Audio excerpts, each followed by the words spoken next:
வளையங்கொண்டு காட்டு வழி நீ நடந்தா நெஞ்சு பரிதவிக்கும் நினப்பு வந்து கிருகிருக்கும் தேனாக பேசுறியே தேடி வந்தா சிரிப்புறியே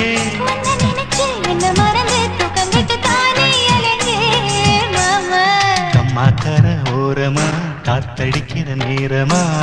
மாமா மனசு இருக்குது பாரமா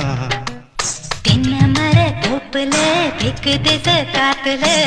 செய்தி நான் தரவா பாட்டுல அட காங்கேயும் காளை என்ன தெரியுமா ஏன் கரடு மரடு வேலை உனக்கு புரியுமா நீ வாமா வெத்தலைய மடிச்சு எடுத்து கொடுக்கவா மாமா மத்த கதை விடியும் வரைக்கும் படிக்கவா